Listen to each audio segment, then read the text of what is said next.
I've had a few requests from people that want to build the system similar to mine. If I have any documentation, I started a PDF file, but I gave up. It was just way too much work. So basically what this video is going to be is I'm going to go detailed through my system and the changes I would make to my system if I were to do this again. And what I would do, and I'm going to go over sizing, pipe sizing, everything like that. So that's what this is. So I'm going to start with the fish tank and then move over. Here's my fish tank. Now this is an IBC tank. This is a 330 gallon one, not a 275. I was able to get just a little more fish in here, a little more water in here is what I wanted to do. Not much here. You can see the drain is down right down here, but I just cut the top right here. So that's all I really did. I have 2 water inlets, one there and one there. Now if I use that one, I turn it to the side, but I pretty much stopped using this one altogether. So I really wouldn't even put that second one on there. The only advantage I'm going to have to that is if something dramatically happens bad to that, I can go to that one, but I don't know what would go wrong with it. So I cut the top off with the jigsaw. I took it out of the frame, cut the top of the jigsaw. I cleaned this with a blade so there's no rough edges. Painted it, put it back in, and once you put it back in, you have to retouch it up. I kept it on its pallet. You can see down there, it's actually on the pallet still. So it's raised up a little higher. I like that, got it off the ground, and I'll go over more about that later, what else I would do, something else with the pallet. So that's what I did. I put the opening, the outlet, in the back right there. Okay, it's about 6 inches down from the top. That's fine. And this is a 2-inch PVC that goes to the bottom. That, as best I can describe it, I've changed that a couple times. Think of this right here. It's almost identical to the bottom. The only thing I did is I cut slots like teeth. So there's like grooves at the bottom, like missing here, missing here, missing there. So it was just to keep the fish from going, little fish from in and out. That is to let the water drain, and then it's just up to a T to a 1-inch that goes out. And I kept this to the top, and I had this taller at one time, but now I have it at that height. That is my emergency overflow, just in case the bottom down there gets clogged totally. And this is sweet potato leaves, in case you're wondering, and their feed. You can see if there's feed in their sweet potato leaves, they won't eat feed, they'll go to sweet potato. Side point. The bottom is clogged, it'll go up to this level and still drain out. But that being open stops the vacuum. My inlet valve here, all the pipe, except a couple, is this 3/4 inch Flexa. I can get that at Home Depot. All my valves, you know, I'll put this closely for the label so you can read it. It is Anico. It's a greenback is what it's called. I went with these. These are a lot easier to turn than the PVC ones. You can order them on Amazon and get them there. Okay, the valve comes out back there, and let me go around here to show you this. If I'm jumping around, I apologize. The elbow I have right here is actually just a PVC, but it's actually clear, okay, right there. So I can see all the water all the time, making sure it's flowing. And this is just 1 inch, you can see. There you go. It is the Schedule 20. You know, it's the thick stuff. You don't have to use that, but that's what I had. So as it comes down, I will try to get a level shot. That's level, so you can see the output is about 5 inches higher than this barrel, and then I put a valve right here if I ever want to stop the water coming out. Just comes in with the bulkhead fitting. Now you can use a bulkhead fitting, or you can use you know, I'll put it in the video. I'm losing my train of thought. I'm sorry. But, you know, just the rubber valve and stick the PVC through. And just an old 55-gallon drum. I cut the top off. You can buy them. The top's already cut, but they were 20 bucks more. And since I get these for 15 bucks each, that's over doubled. Then I would just put this to divide it so the water comes in, goes down and out. I would just use, like I said in the other video, in that middle divider, I would just use that shade material. Easier to work with, and it'll work just as good. So it comes in and it's open 6-7 inches to the bottom all the way across. There you go, right here. I just got the little valve right there, and the PVC is just shoved right through it. Same with this one, and I got an elbow right there.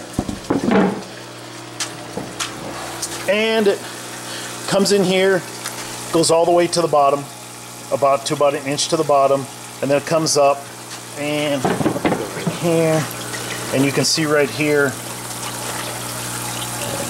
the water goes down here, and this elbow is sticking up. Comes in here and down. Here's one thing I changed. I had just an elbow here and it created a vacuum, so I put a T in and opened this up. It's probably hard to see the water that, you know, coming in and down. I got this across here so I don't walk on it. All that is a piece of hardy board siding I had, and 2 2x4s, one there, one there. This pipe goes down, over, and you can see it right there and go. And you can see it coming in. See that water drain right here? I'm going to go down here so you can see it a little more. You can see it just coming in right there.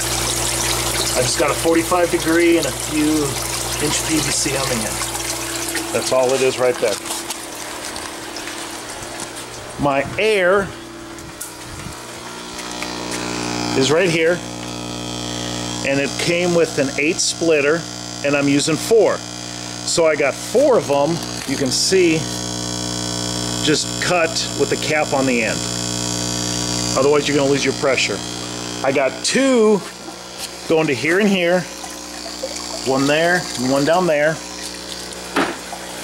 I have one here, and another one goes down underneath. You can see it right there. That's sitting over there. You can see all the bubbles. So I got oxygen going all over the place. That's pretty much the tank side right here. The top, this is old deck board. It's that fiber deck board. It's like part plastic, part wood. You treat it as wood. My friend was redoing his, and this was all scrap. So he gave it to me, and I used that for the top hinges, so I can hinge it up on from both sides. Just sitting on there for gravity. I went with this because it's heavier. If you are old enough to lift this, you are old enough not to get into serious trouble unless you're really stupid. So that's why I went with that. Now we'll go to the pump. There is my pump right there. And that pump is rated at a 10-foot lift. Now let me talk about pumps real quick. Most pumps you have should be fine. I went overkill on mine. You have to look at the lifts at the pump. A lot of them will say 400 gallons an hour. Go online if they don't have it and look at lift. It's 400 gallons at no lift. What that means is if the pump's here and it's pumping it to here, that's 400 gallons. But if it's pumping it here up 2 feet, you have to find out what the rate is there. So it might, some pumps will be 400 gallons an hour, but at any lift it goes down to like 20 gallons. You really have to watch that. This pump here will pump 1,500 gallons an hour at a 10-foot lift, which is huge. You can use this submergible or not. It has a cap on the end that you can put a PVC directly into, but I just have it submerged. I could have put it on the outside right here and just inlined it here if I wanted to. So look at your lift capacity too. I have it going up on a PVC right here, and that is a 2-inch PVC, and I got a 2-inch T, and then I got it reduced on each side right there down to a 3/4 inch to attach to that same Flexa hose.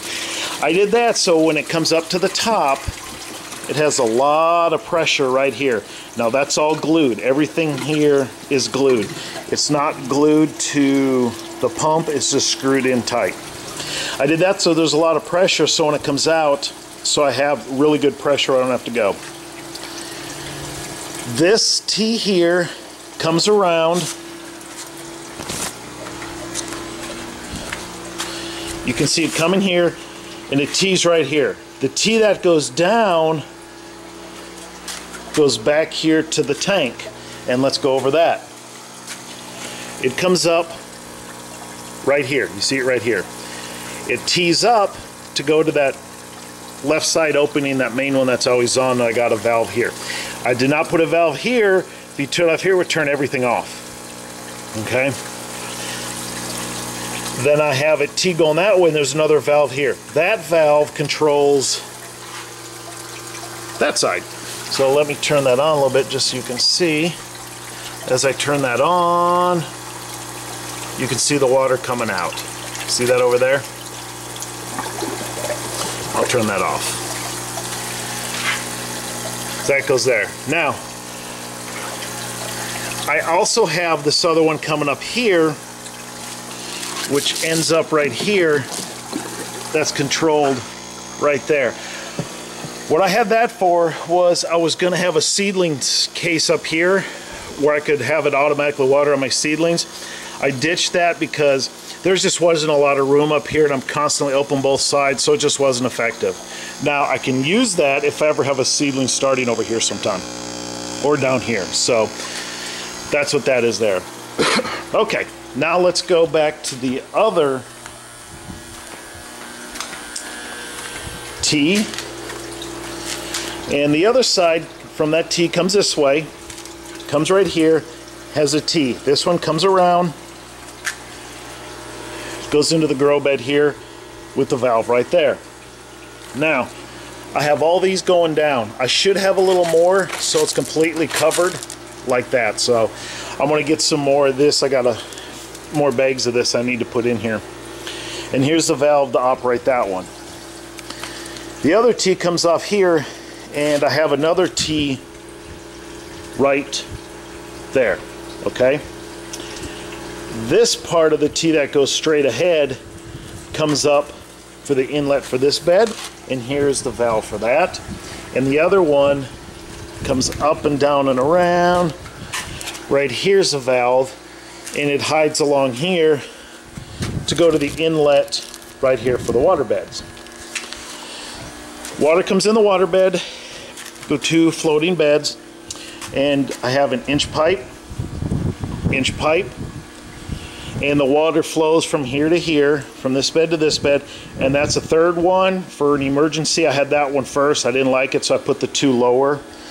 I was thinking about putting a third in the middle. I do not need to. This is flowing fine. So the water comes from here to here, and I'll show you how it goes out. And this one was glued with bulk fittings, and that's just the rubber grommets too. It's coming out here, down, and going in there. And again, I'll go down so you can see it. See? Right there, you can see it coming out. That's all gravity. Now, I did have one question, why this was 45 right here. Why didn't I go 90?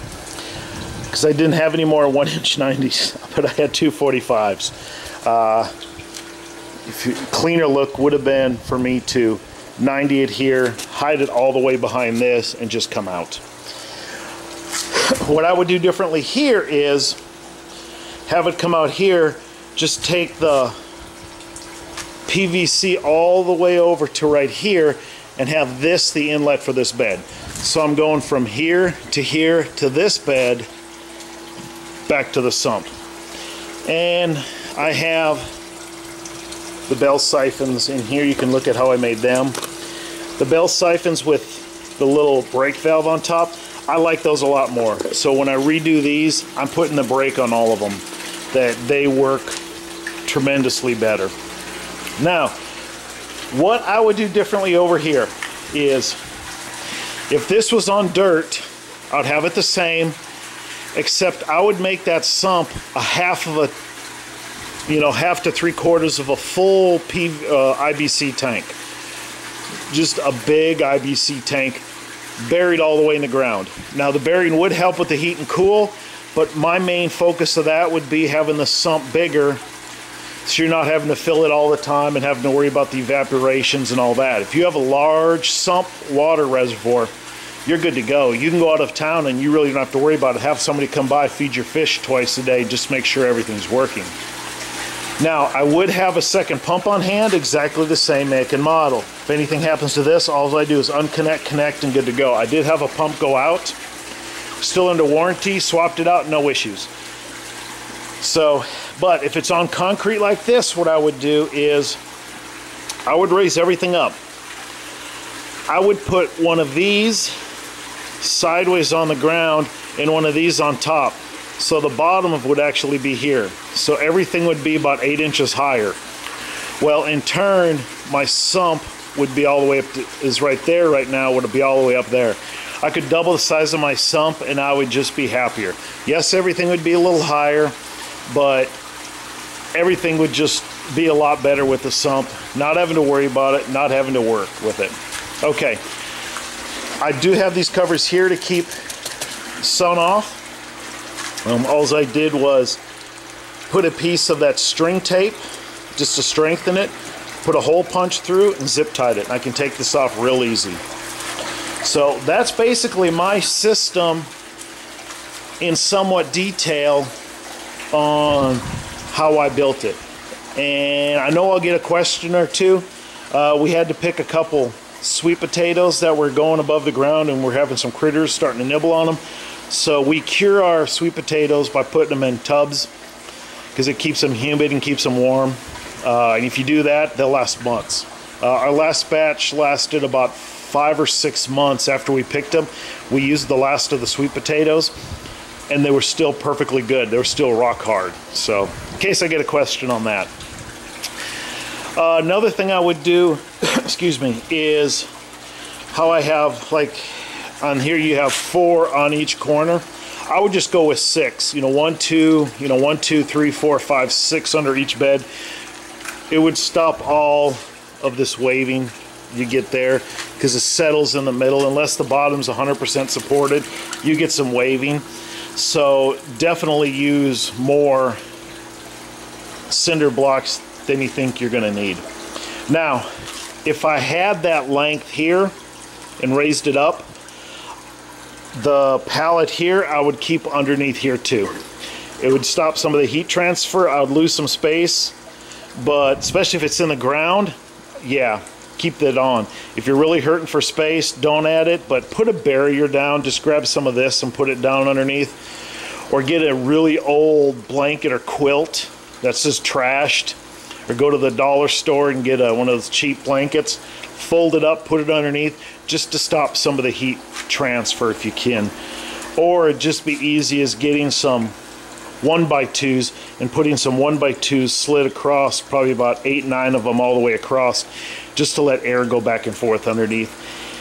And that would stop some of the heat transferring from the concrete to there. But that's about it. That's all there is. My power, how it is, I guess I should go over that, is here's how my power is working. This is just water I keep to age, and this just folds down if I need to add water to that bed. That's how I add it to the system. Okay, I have a cord coming in, plugged in from the outlet to this charger right here, and that's a smart charger. It's not a regular battery charger, it's a smart. I got 2 deep cycle marine batteries here hooked in parallel, which means it's still 12 volt, I just get longer life, which means I got the positive connected to the positive, the negative connected to the negative. Okay, now I have the charger connected to the battery. I then have the inverter plugged in to the battery, and my system is going from the inverter up to here to power the pump and the air pump. So why I do that is if we have a power outage, this stops. You know, the charger stops, but everything's charged off the batteries already. And we did have a power outage, and it lasted about 5.5 hours, and everything was still going. So, and and that just tells me the voltage right here. It's 13.25 right now. That's just connected directly so I can see, make sure everything's working. That's all that is. So, and I'm guessing I have about 15 to 20 hours instant power. And it's also really easy for me, if extended comes on, taking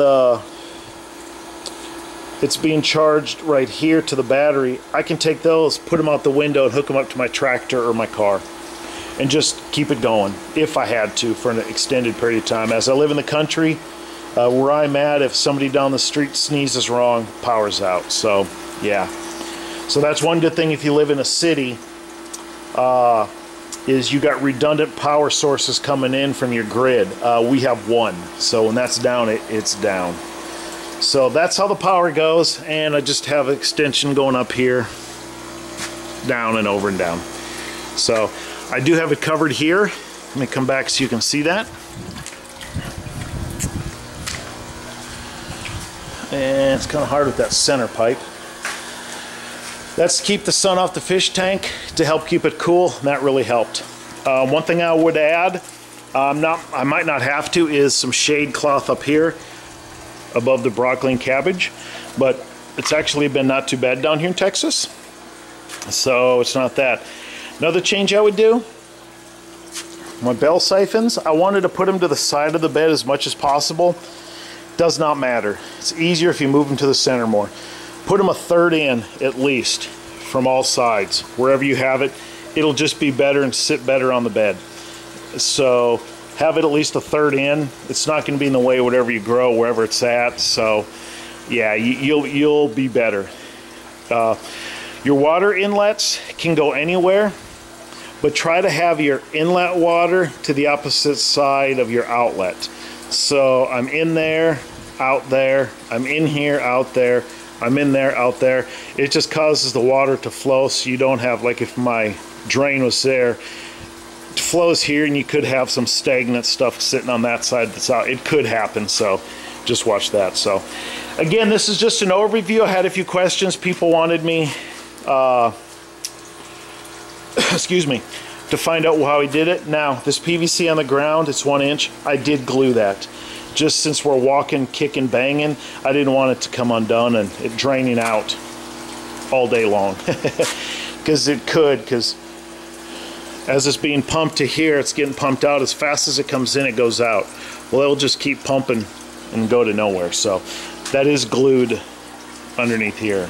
So, and on the bottom of each of these, right there, I have a drain so I can drain out these barrels as needed. So that's it. I hope this was okay. That's how my system is and how I built it. Any questions, please let me know. One thing with this system, with the 330 gallon here, you could add one more grow bed and one more floating bed. So with this 330 full of fish. So that's, so I mean, it wouldn't be too hard to have the 6 beds for this tank here at all. If you had 4 grow beds and 3 floating beds, that is a lot of food for a family. That is a lot of food. It's more than you realize. If you do this, you do not have to have the biofilter. The little solids that make it through will go to your bed, and if you keep worms in there, you should be okay. I would have a solids removal device. You can have a radial flow. There's a few different kinds. I want this for the simplicity. And the nice thing about this, it's 55 gallons. I don't have to worry about cleaning it constantly. Some radial flows you have to keep on top of. And it adds a nice large volume of water. The more water you have in your system and the more temperature stable it is, and the more beneficial bacteria stable it is. And it's harder for bad bacteria to get a hold when you have a larger amount of water. Because just right here, 255 gallons, even with them down in each tank, I got 100 gallons of water tied up in these 2 tanks, which helps out.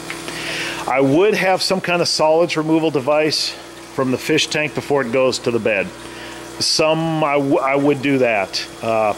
You will just be happier in the long run if you flow directly here to your bed. You can, and people say you can and just get worms going in there, but you still will get a buildup over time no matter what you do. And then you'll have to tear these beds apart every couple of years, clean it out totally, and redo it, which I don't want to do. So let me see here the fish. Feeling kind of shy right now, but right now they are about this big. They're pretty big. I did have one die this morning when I got up. I looked, the gills looked okay, everything looked okay. So I don't know if it was stress or what, but it was really big. I'm guessing around New Year's, somewhere in January time, I'll be able to start harvesting fish. So, and that's about the same time I'm gonna have to, December, pretty quick here, because the males are already starting to get their territory down. So I'm gonna have to start probably another month and a half, start looking for baby fish coming around here, and then start separating them.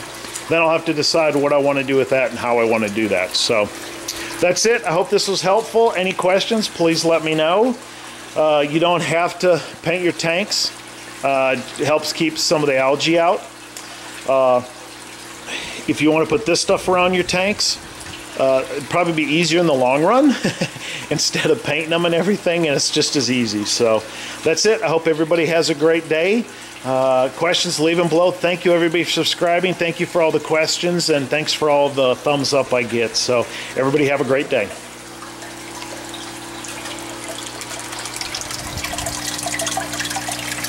I'll just leave you with shots of the fish if you can see them.